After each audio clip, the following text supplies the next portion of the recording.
Okay, we're doing better.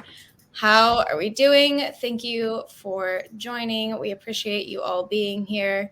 I'm going to let everybody have just a moment to log on. But first and foremost, I'm going to kick us off a little icebreaker and just ask our panelists here what they have for summer plans. And we will get to intros in just a bit, but most exciting summer plans while everybody hops on. Let's go Mafalda first. Wow. Well, I'm going back to my hometown, which is in the south of Portugal. You haven't been there. It's Lagos, really nice. And I'll be pretty busy preparing some marketing for a project that I have after work on my music band that I help to manage. So those are two of my biggest summer plans. Yeah. Amazing. Okay, let's go to Alyssa next. Oh, man. The weather never really warms up here in San Francisco. So if any of you all are from there, you know, maybe a couple weekend trips. I have a wedding that we're saving for. So nothing too crazy on the side of plans and going anywhere. Okay, great. Thank you so much. I know I was just in San Francisco. It's always like the perfect temperature for just hanging out, but it's never going to be like the hot summer. No, not at all. We'll take it though. It's not bad. Okay, Brad, how about you? I'm not a planner, so more of the spontaneity. We'll mix in some beach days, definitely some spike ball. Yes, hard plans, that's for sure. Perfect. Okay. And just so everyone knows, today Brad is here as Emma, who is our favorite rep from Vidyard, but no confusion there. This is Brad. Okay, and lastly, we'll go to Derek. So we've got a few different plans. My wife and I are heading to the Dominican Republic in July. And then our whole family, kids and wife and my in-laws, we're going to Michigan in August. So we've got a few different trips planned. So it'll be a fun but busy summer. Yeah, that sounds amazing. Okay, well, thank you everyone for sharing. We can go ahead and get started now that folks have had a couple minutes to hop on. Today we are here to talk about personalizing remote engagement, which is a pretty wide-reaching one that I know everyone has had as a hot topic lately. So we're very excited about the amazing content and takeaways you'll get out of the event today from our 4 incredible panelists here today. You get a bonus extra one this time. So today we have Brad Papp, who is an account executive at Vidyard. We have Mafalda Johansen, Director of Business Development and Customer Success at Wonderway. Derek Hayden, Risk Architect and Benefits and Wellness Advisor at Dansig Insurance Risk Advisors. And our moderator, who, don't worry, will be taking the mic from me in just a bit. And that is Alyssa Ta, Senior Manager of Sales Dev at Attentive. So we will get into intros in a bit, and I'll let them talk about themselves a bit more. But before we do that, I will risk pointing out the potentially obvious and let you know that today's event is brought to you by Modern Sales Pros. So for those of you not familiar, Modern Sales Pros is the world's largest and highest quality community for those in sales management, sales leadership, sales and revenue operations, and sales enablement, aka our Modern Sales Pros. So our mission is to create an environment for our members to answer questions they would struggle to answer on their own and see around corners they may not even know about. We do that through amazing live sessions like this one, which is definitely the most fun part. We have our online forum, our quarterly summits, and we are definitely getting back into the swing of things with in-person events. For those of you who have been with us for a while, you already know it's the best part. If you're not already a part of MSP, you will be invited to join after this event. But so that is going to be enough about MSP. And now we'll talk a bit about today's sponsor, which is Vidyard. If you've been with us for a while, again, you know they do some amazing events here, and we personally use them. It's an amazing software.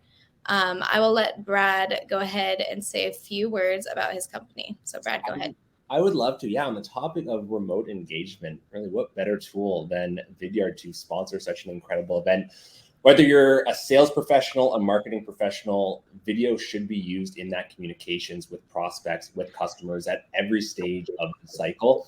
And Vidyard allows sales and marketing teams to align under one consolidated platform. Whether you're recording a quick personalized video, you can do it on your phone, you can do it on your webcam, you can make a nice professional looking video, put it onto Vidyard, you can host that video, and then the powerful analytics that we can gather to really understand how our buyers are engaging with that content. Vidyard does it all, so very excited to have this conversation. Amazing. Thank you so much, Brad. And yes, again, we love Vidyard. I know we have a bunch of panelists here who use it. It's been an amazing tool for everyone, especially in the last couple of years. So next up, we're going to cover some ground rules before we get into the good stuff. First and foremost, you will be able to access this recording and the key takeaways on the previous events page of MSP as always. Second, if you have a question for our panelists, please utilize the Q&A tab. It'll allow them to talk during the event, but also for a Q&A section at the end. We also have a chat. Feel free to pop in any comments, any fangirl moments that you have during the event. It'll be great. Now we will go ahead and get introduced to these panelists. So first up, we have Brad Papp, who you heard from a bit earlier, account executive at Vidyard. Brad, go ahead and tell us a bit more about yourself. Yeah, so former personal trainer in the fitness industry, made the transition into tech sales and absolutely loving it. Been with Vidyard for almost 2 years on the sales side, specifically for coming up on 1 full year. Absolutely love the product, absolutely love Vidyard, and just helping customers succeed with the use of video in their sales and marketing efforts. Amazing. Thank you so much. And let's go ahead and go to Derek Hayden, risk architect, benefits, and wellness advisor at Dansig Insurance Risk Advisors. Go ahead. Thank you. So yes, I've been in the insurance and risk management business for about 10 years now, and use video primarily as a cold outreach tool to help land meetings. One of the things that I'm more well known for in the insurance industry, probably not outside the industry, is I won a reality show based off of insurance sales called The Protege. So video was a large part of the reality show, and look forward to sharing some of those tactics with you guys today. Oh, we have a star among us. I know I saw that in your LinkedIn, and I was hoping we'd get that in the intro. Okay, and next we have Mafalda Johansen, Director of Business Development and Customer Success at Wonderway. Hi, Mafalda, go ahead. Hi. Thanks for having me. So my name is Mafalda. Fun fact, I was named after a cartoon called Mafalda. And I work at Wonderway, which is a sales performance and training platform. Like Brad, I also love my product, my team, my company.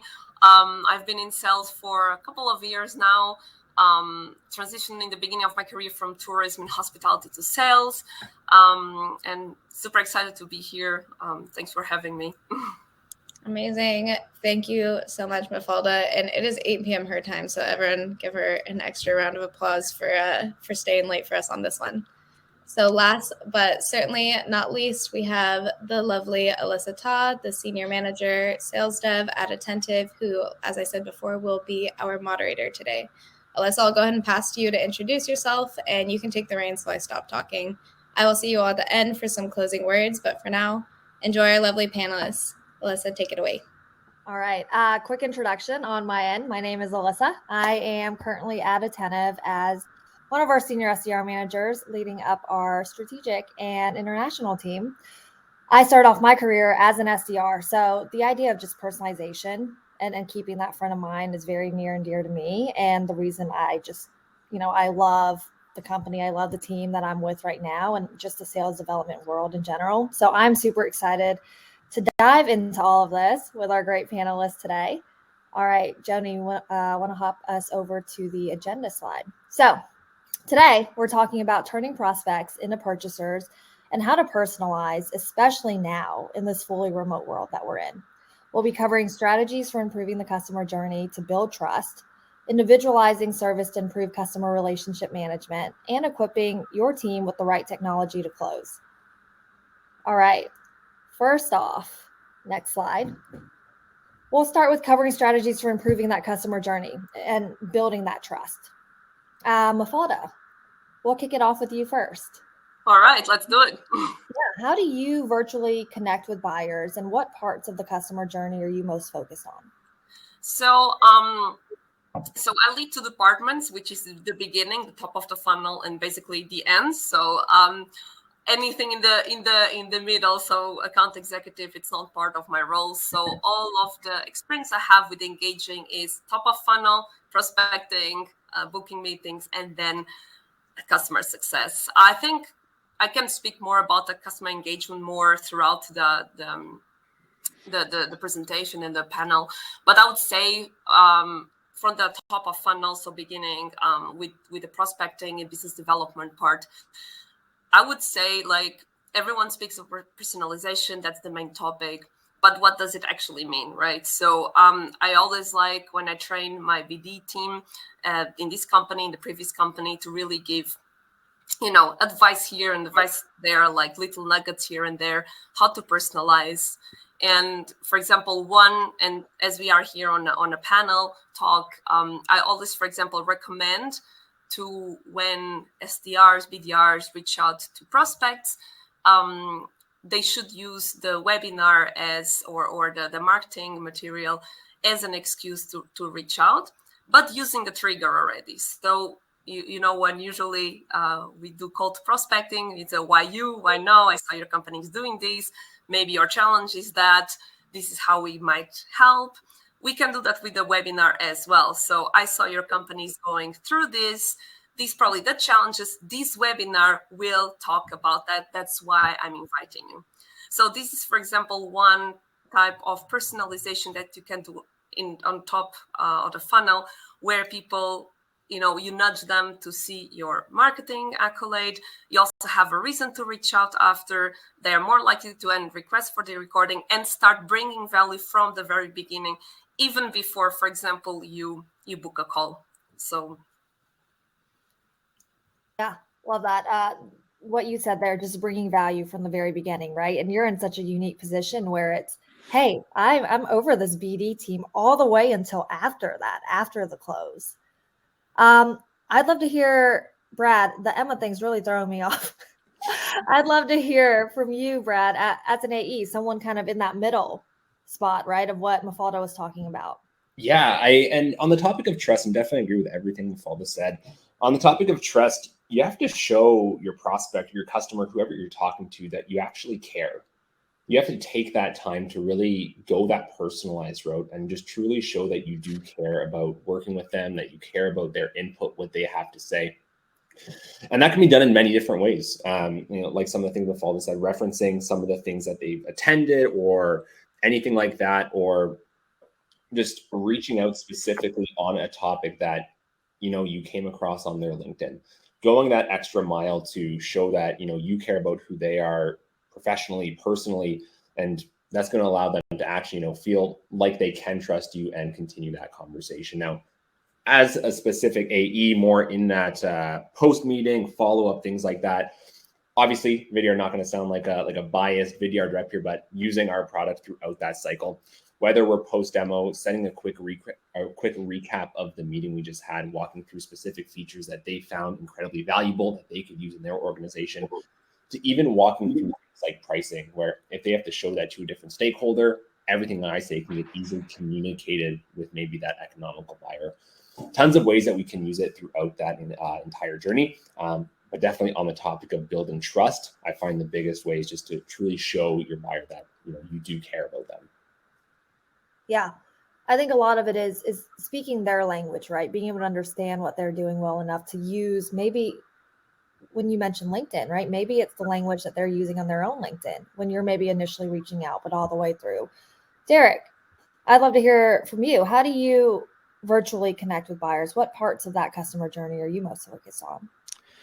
So primarily I am the cold outreach, where they have no idea who I am and I really don't know who they are, trying to get in front of the prospect, and then all the way through the actual sale. So I find the hardest part is the cold outreach. So you've never met this person. They've never met you. They have no idea who you are. And I think one of the toughest things that salespeople go through and don't quite understand is a typical prospect doesn't really care about you. You know, I don't want to hurt anybody's feelings, but they don't. They really don't care to hear from you. They don't care who you are.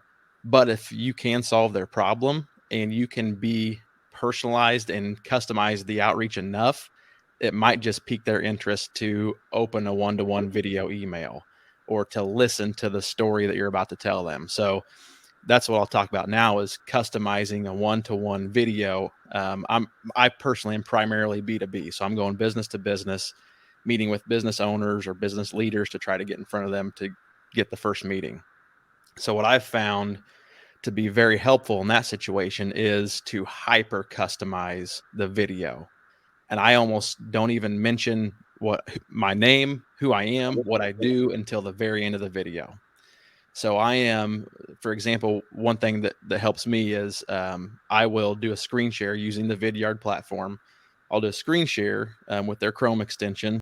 I try to do the find the about us section of the website and try to find the, learn about the CEO, and hopefully it has their picture. So I'm screen sharing their picture, their story, their website, their logo, and the subject line in the email or text, however I send that message, is them and not me.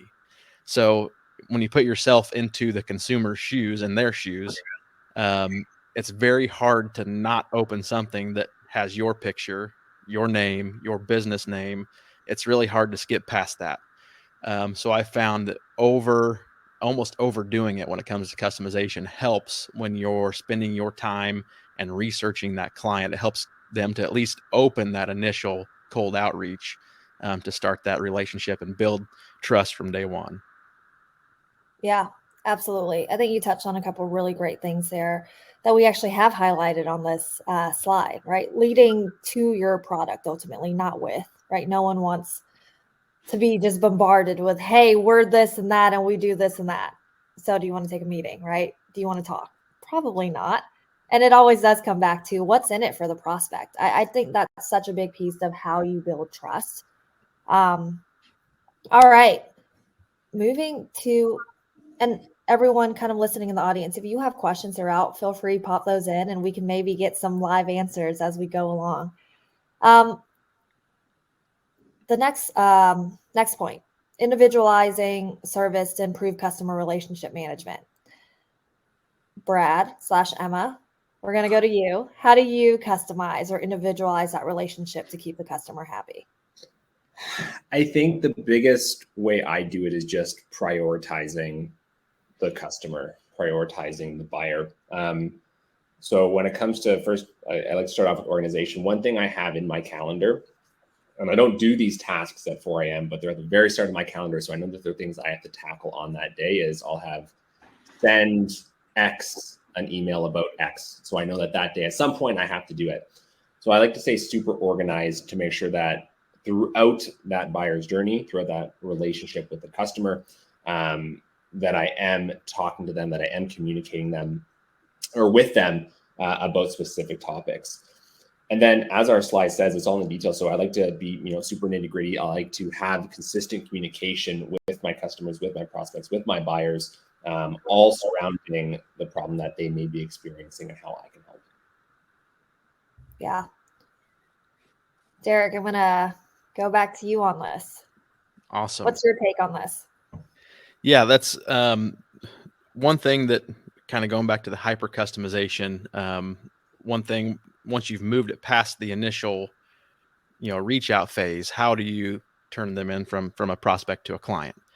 And video proposals is one of the things that I've used pretty extensively in my sales repertoire, I guess you would say. It's something that I've been able to use to convert those potential clients into actual clients. And not just the video proposals. Video proposals are great in the insurance industry. It helps us cover our tail because as we go through, we explain coverages, and we can legally, insurance has a lot of legal issues if there's a claim not covered potentially, or someone feels they had more coverage than they actually do. You have video proof that you reviewed that in your video and they accepted that proposal. So that's one reason I like that. Now I know not everybody on this video or this webinar is in the insurance or financial services industry, but that is something you can use to kind of cover yourself to make sure you're doing everything correctly and to show the client, hey, we went over this. It's something we talked about. So But going back to hyper customization to turn them into a client, I think it starts in the questioning phase. So in your first meeting, second meeting, whatever happens to be, learning about the client, learning what their specific issues are, and in our field, their specific risks, what specific risks they have. So I'll use an example that most people here might, understand a little more. A lot of people live somewhere, so you either have home insurance or renter's insurance. So asking the client or potential client, do you have a dog? What type of dog do you have? Do you have a trampoline? Do you have kids? Do you have asking certain questions and then over customizing that video proposal to fit their life. So you're actually talking to them and not just trying to sell them a product, but you're solving the problem for them. So for example, in the insurance field, a lot of personal liability policies exclude injuries caused by trampoline accidents, or if there are certain provisions in there that might give you less coverage. So actually customizing it to, hey, it sounds like you and your kids have a trampoline in the backyard. One thing to consider is this insurance company provides this coverage. So over customizing it to fit that particular client and not just giving kind of a boilerplate solution, I feel like that's what ultimately turns prospects into clients. I want to add really quick on that, is on the topic of proposals. It's one of the things that we definitely preach at Vidyard is using video. So I definitely love hearing that. And there's this really cool story, Proposify, whose entire software is built on, the proposal stage of a buying journey. They actually did a study of their entire customer base and found that customers who use a video when walking through a proposal have about a 41% higher increase in their close conversions than those who didn't. So some really powerful things that we can do with video. And I thought that definitely just a little nice nugget to add going off of that. And I'll share one extra thing. I don't want to keep talking, but I think probably the reason Vidyard invited me to be a panelist on this webinar was in 2020. Of course, everybody knows what happened in 2020. I used video proposals to increase my close ratio from the 40% range to 91%. So in the insurance industry, that's a ridiculous close ratio. And it was all through video proposals. So of course, that was at a time when in-person meetings weren't going to happen anyway. So using video proposals to convert prospects to clients really helped me grow my business. Yeah, I think in a remote world especially, right? I can see the value there. You're finally putting a face to the name. Exactly. Mafalda, individualizing service, to improve that customer relationship management. Building on that, because we spoke about video on the business development prospection part and then proposals. And also I will add on customer success, right? It's so much easier to help a customer using video as well, showing how to do something quickly. So definitely, I would say that video is really powerful when you're managing your customers as well. And I really like what you have about like going the extra mile, and it's on the details. As I said in the beginning of my career, I was in tourism and hospitality.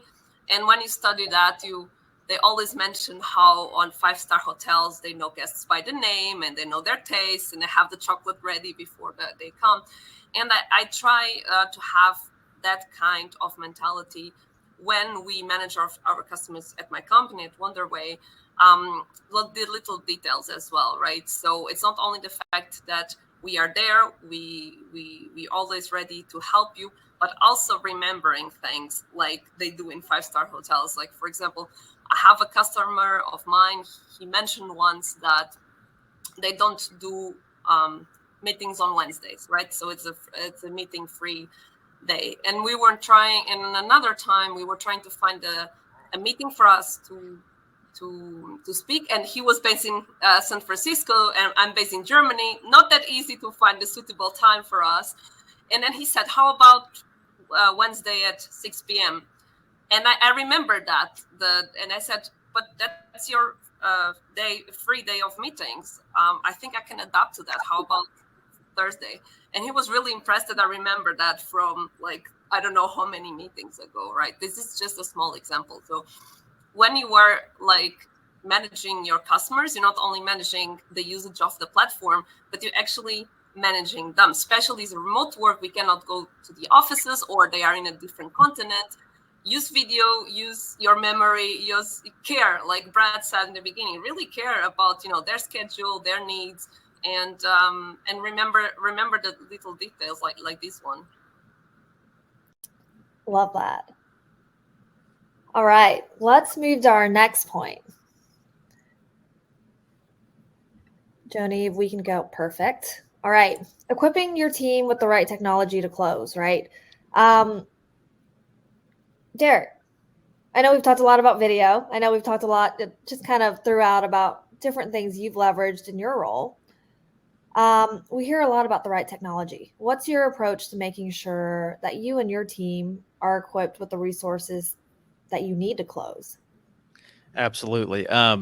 There's a few tools and resources that our team primarily uses to, get through the sales cycle and make that prospect a client. So obviously we've talked a lot about Vidyard. Vidyard is, especially in 2022, and I'm assuming way beyond 2022, connecting through video is going to be a primary way to connect with people we've never met and people we have met to communicate whatever it is we need to communicate or to get in front of a client. So Vidyard is something that I kind of lead the charge in our office, helping others connect to Vidyard, open up their platform. That's something that's very important for our success with especially B2B clients. Another thing that we use, we have a pretty extensive website, tools through our website that we use that is very important. We use some video proposal capabilities through our website, as well as some customized, we use a provider called Forge3. They do customized insurance. They call it clickable coverage. And it's a big part of our customer journey, educating clients on what they may need to get, to protect themselves properly. So that's a big one. And I won't talk too much about ours, but a lot of things, I think LinkedIn, a lot of people aren't using their LinkedIn profiles, especially B2B professionals. We aren't using them to maximize their capabilities. And that's one thing we try to do, try to focus on is LinkedIn. And then one thing I think a lot of people do is they get overhyped up about technology. So I think if you find something that really works for your group, stick with it and just get really good at it. And I see a lot of professionals with the shiny object syndrome, and they go after this, and this, and they never really get really good at what they already have. So if you find something that seems to work, don't try to expand upon it. Focus on it and run with it. Yeah, I think you make a good point, right? Down here below, processes, tools are only as good as your team is at using them, adopting them, and really making the most out of them. Mafalda, Yeah. I know you're the BD team and also the AEs, also that customer success piece there. What's your approach to making sure that all your teams are equipped with the resources they need? Yeah. I would say that good tools are really important, but it's really important to have the buy-in from your team, right? So I don't prospect every day because, I'm leading the department, so I don't really have time to nowadays to be prospecting. So my team are. So if I'm deciding between two engagement platforms, I will obviously pick two to consider, but I'll show my team, right? I'll show the demos because they are the ones using as well. I have the final say in the sense like budget and how I envision the strategy. But it's important for me to have the feedback of the ones who will use to have their buy-in. And not only that, like it's really important, as Derek said, like it's important to have the tools that you actually need, because we tend to get, as he said, overexcited about, this does this, that. But using tools requires time, especially have a lot of them. So you have to make sure you have the ones you need for the results you want to achieve, and that your team understands that. Why do we have these tools? Why, because it happens. And I've seen that with surveys I did with some of our customers, where some issues were about like processes and tools that they are not using the CRM properly, or they don't follow processes, right? And it's really important to, when you design a process, to communicate the process, to ask if there are any concerns, if there are any improvements, right? Because, we are all humans and we can learn, and I learn a lot from my teams and from their feedback. So I imagine a process, based on my experience, and I know what works, what doesn't. But there are little details they can say, can we tweak that? Can we tweak? And once we implement, it was a process was spoken before with them. They gave an input, and then they will adopt, and hopefully follow more easily. Same with the tools, right? Important for them to understand why we are using them, what we will achieve, and how to use it properly. Make sure that I train them well on the tool, no matter what, right? So even going back to Vidyard, right? I implemented video prospecting and Vidyard in my company. I didn't say to my team, hey, video, it's really cool, try it out. No, I was like, this is how you should use video. Those are the objections I've heard from my previous VDRs. So don't go to me saying that takes too much time or that you're embarrassed or I don't know. I don't want to hear any of that. I will handle all of your objections. This is the way the practices, and this is how you should take video, right? And like this, they are more like willing to try new things and to try new tools. So really important to have the buy-in and like onboard them on the new tool and the new process. Otherwise, as good as your team is using them, right? So. Yeah, I think so much of it is that why, right? What is this solving for you? And really what's in it for me, right? For exactly. me, SDR, me, AE, me, customer success. What's in it for me? We have to have our teams buy in, not only our prospects. Yeah. Otherwise, we're throwing away money, is what I would say. Big time. Brad, I want to hear from you about this. And then I know we have a couple, we have questions that are relevant to what we're talking about right now, but I'll pass it over to you first, and then we'll dive into that. Yeah, to piggyback off of what Mafalda said there is, I think, first off, as the leader, you have to have conviction and really communicate to your team why this is something we should be doing. Not, oh, here's a tool, let's see how it goes, but actually providing that conviction that this is a tool we're going to implement, it's going to work, and we're going to start to see that success that we need to see. I think two of the biggest things that come to mind when I would be thinking of the right technology would be simplicity and efficiency. If we can't find something that's going to be incredibly simple to use, then we shouldn't be doing it. And if we can't find a tool that's more efficient than our current process, we shouldn't be implementing it. Not to toot Vidyard's own horn, as I've been doing this entire conversation, but from a simplicity, efficiency standpoint, it's incredible. And there's other tools out there that, for example, a tool to update Salesforce. Salesforce can take such a long time to update, especially if you have to click things. They take forever to load. There's tools that can be implemented that you can just update Salesforce without even having to go into Salesforce. So there's a lot of ways that we can improve the efficiency and the simplicity of that. And I think that these are two of the most vital things that come to mind when we're really talking about the right tools that we need to close faster. Yeah. I'm not sponsored by Vidyard, but I will say I know I've seen a lot just how simple it is to use. And as an SDR back in the day, I did see a lot of success with that. I see a question over here just from Joni. And I'll kind of throw this out to the group. How do you determine when it comes to video, which video analytic metrics need to be tracked? And maybe Brad, in your experience, having worked with different companies on this, right? Or Mafalda, your experience, Derek, your experience implementing something like this for a team.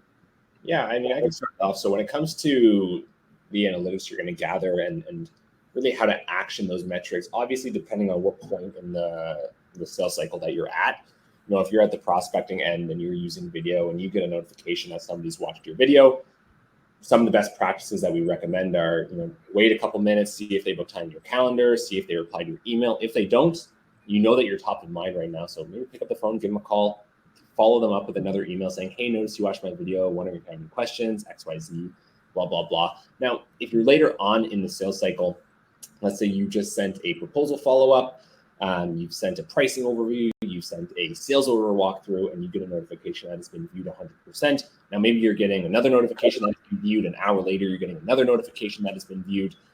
Definitely, again, we're top of mind. Maybe it's getting passed around internally that we need to have that follow-up conversation. So as soon as I get a live notification that my video has been viewed, it's an immediate action. Unless I'm in a meeting, unless I'm currently talking to a prospect or a customer, I'm actioning that video view notification because I know right now that I'm top of mind and I want to stay top of mind and ideally continue that conversation. So that's how I'm using metrics when it comes to video view engagement. Yeah. Derek, Mafalda, anything to add there? Go ahead, Mafalda. I'll let you go first. All right. So I agree with Brad said in terms of when we watch videos, definitely the powerful if they don't reply any feedback on my video, that's it. Sometimes works, short and sweet. But I would say in terms of metrics of success in terms of customer relationship management depends, right? So I lead 2 different departments with different metrics. So I would say on the BD is really conversions to bookings, and then bookings that actually went further on the funnel. Then for customer success to manage if the engagement is good, I would say really be on top of mind of our customers as well, right? So just because they are our customers, it's for me, we are selling to them every day. So I try to have monthly catch-ups if needed. Also, like making sure that if I see something that's relevant to some of our customers, send them. I had, for example, a conversation with a customer, and it's like, oh, I'm looking for SDRs who speak German, and then I hear someone who is looking for a job, and I'm passing. So this kind of constant engagement is really, really important with your customers as well, beyond your platform. And the metrics obviously would be, renewals, extra revenue generated, extra ARR, net retention revenue. So different departments, different metrics. But the more you can engage, the more you make sure that your customers use your product properly, then you have more engagement and more success as well. Yeah. Derek?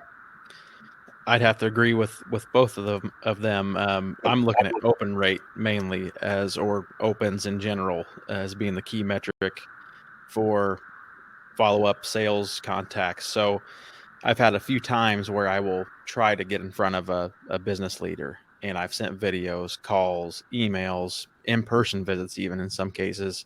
I just can't get in front of them. Well, then, 6 months to a year down the road, all of a sudden they open my video 2 or 3 times. And then I can do some research real quick to see why was it, there's a specific reason why I target a certain prospect before I send a video. So I check that certain score, I guess you would say, through their workers' compensation insurance. It's called the MOD. So if I notice someone's now watching my video, I know something has changed in their business. And I know that is now a hot topic for them that they want to get a solution for. So it's cool using Vidyard because it'll notify you years down the road if someone goes back and watches your video. And I've had that happen, had it happen recently where I'd kind of check mark this prospect off my list because they weren't responding at all. Well, something must have changed because they watched my video like 3 times in a matter of 2 minutes. I was like, this is my time to go ahead and pick up the phone. Picked up the phone and they responded, set a meeting, and got the business. So watching open rates and view rates and seeing how often they watch it tells you how warm that prospect may be to receiving your message. Love that.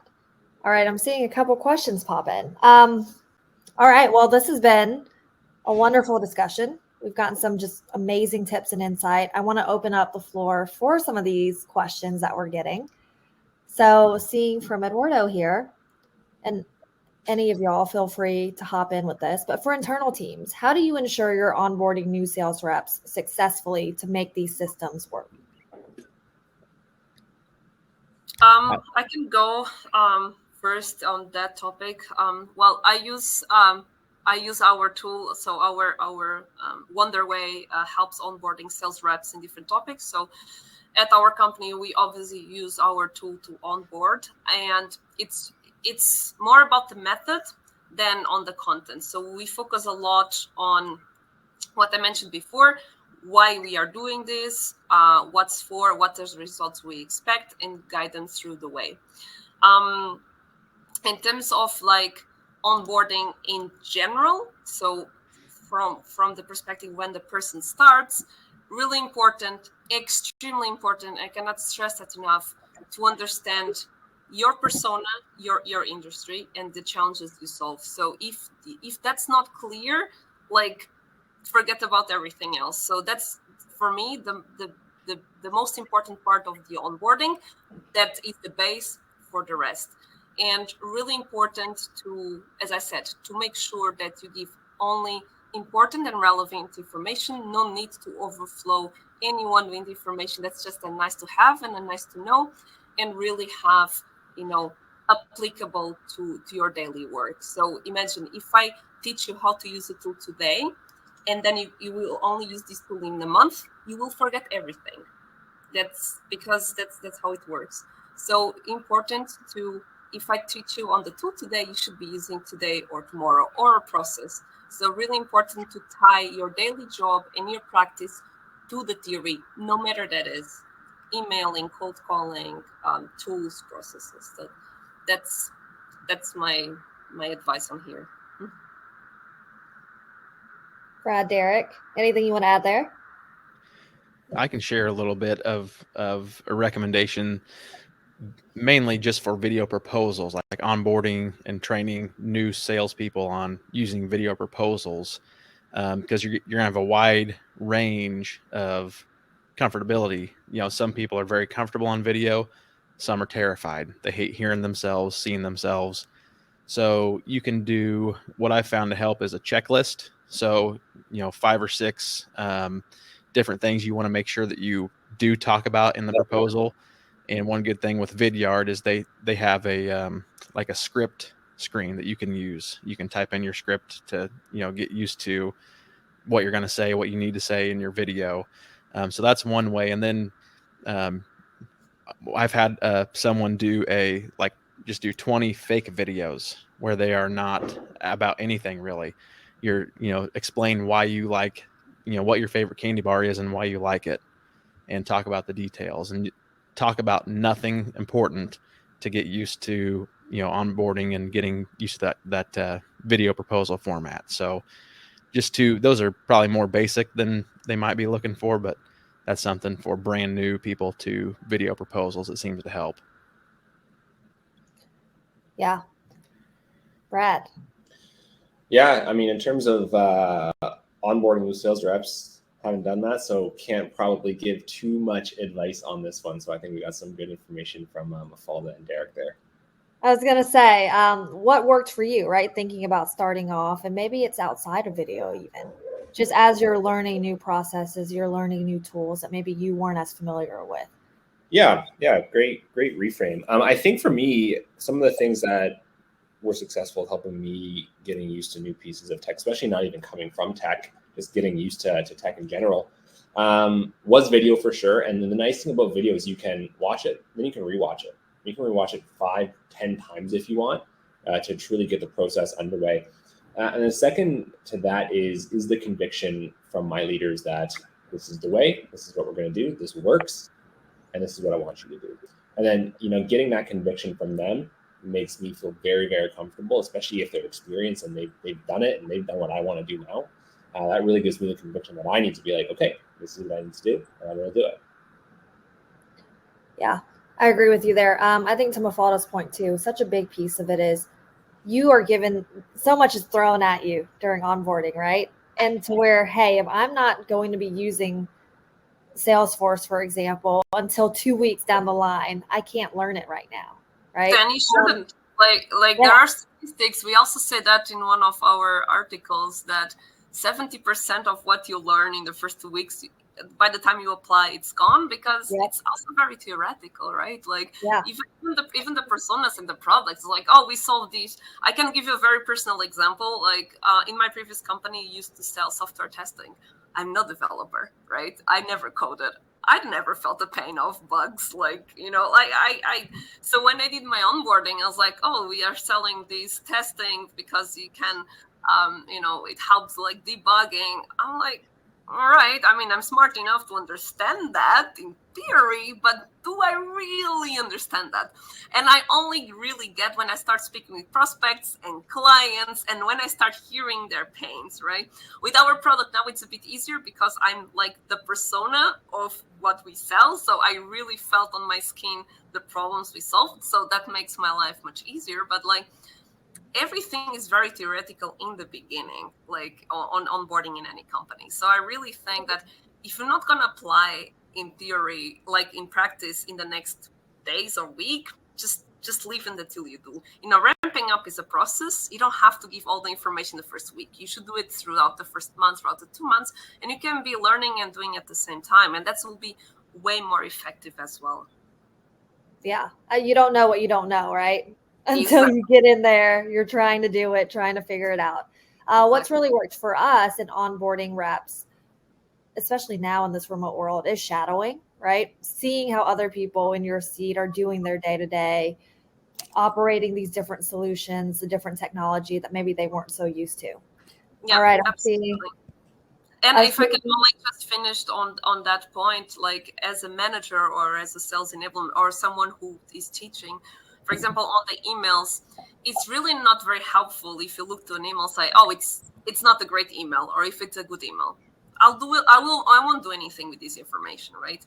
So every time I'm correcting, for example, an email prospecting, I say, this is too long. This call to action should be different because of this type, the subject line should be different. Here you are jumping the gun too fast, right? And then I rewrite the email as well. This is how I would write it. So it's visual and people can learn from that, right? So really specific feedback in anything, really straight to the point, will definitely help you learn and then assimilate and apply. Yeah, absolutely. All right, I love this question I'm seeing here in the chat. Where do you see remote engagement going from here? What are you hoping to see software solve in the future? Anyone want to take this one? It's only going to go up as far as what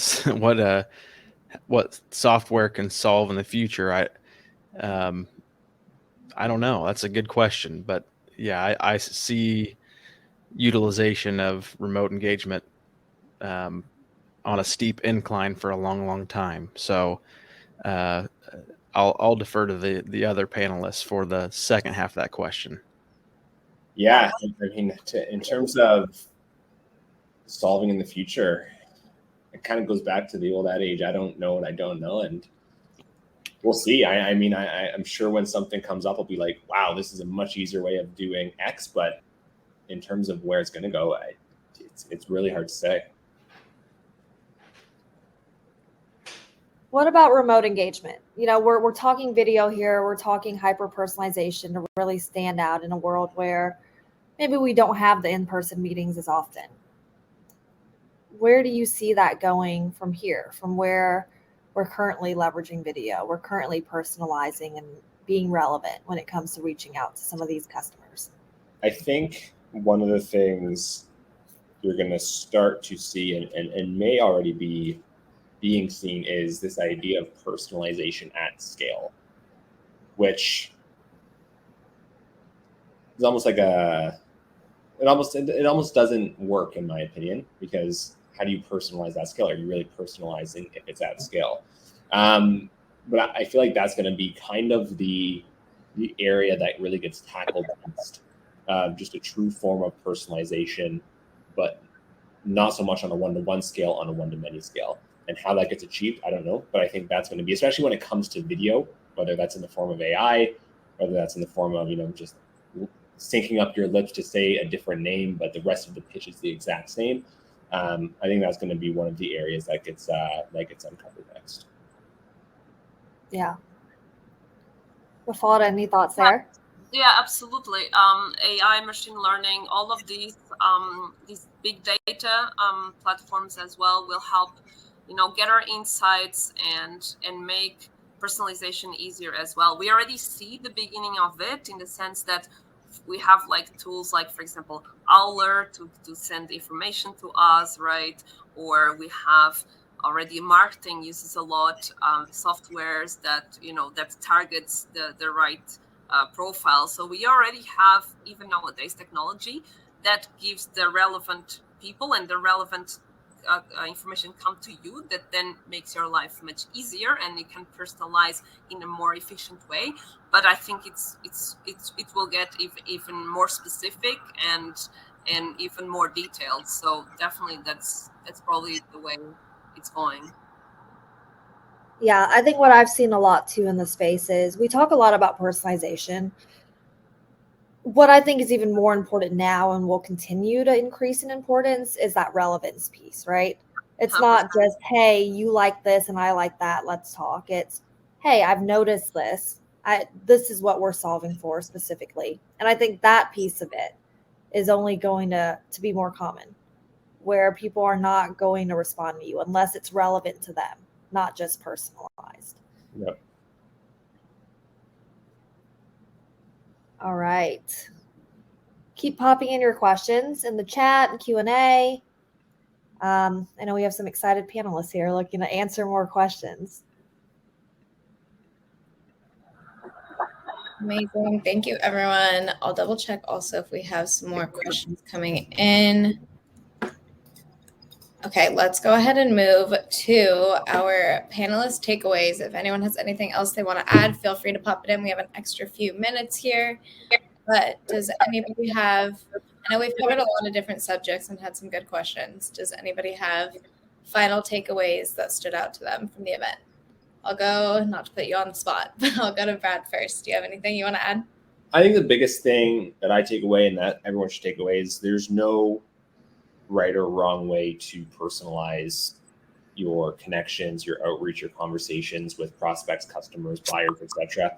But at the end of the day, it's shown that personalization works, it's effective, and it should be done. Video is obviously a great way to do it, a great medium to connect with those individuals. But when it comes to it, there are better ways, but there's no real right or wrong way. So I think that's the biggest thing to take away from the conversation. Awesome. Thank you, Brad. Okay, let's go to Mafalda next. If you could leave our audience with one takeaway, what would it be? I feel I always leave the same takeaway whenever I do this, but it's always like keep learning all the time. And what I mean is learn about your prospects, learn about your clients, learn about new ways to personalize or to engage. Just keep learning and really apply that learning. Really be open to your surroundings, process the information in front of you, because if you learn about your prospect, if you learn really well about your product, about the technology, so if you all of these learnings together will make you a great professional and a great salesperson and a great person as well. So that's my main takeaway. Awesome. Thank you so much. Okay, let's go to Derek. I would say the one thing that once I started thinking about it was Mafalda hit on having your team buy in with everything you're doing, especially technology, that you can get burnout on technology and making sure that your team is bought into why you're using it and how you're using it. I think that's going to be a key to the success that you see with whatever you use, not just technology, but ideas and culture in general. Amazing. Okay, thank you. Let's go to Alyssa for final notes. Yeah, I think Mafalda touched on this, Derek, Brad, all of you did. I think such a key thing when we think about personalizing in the world we live in now is knowing the space, the industry, the personas you're reaching out to, right? What they care about. That ultimately comes first, because that's going to determine how you personalize, how you reach out, what's going to resonate with them. And it varies across different spaces, right? We know if you sell to one persona, they maybe don't answer emails often. You may have to do phone more often, and vice versa. So I think just understanding who you're selling to. Totally.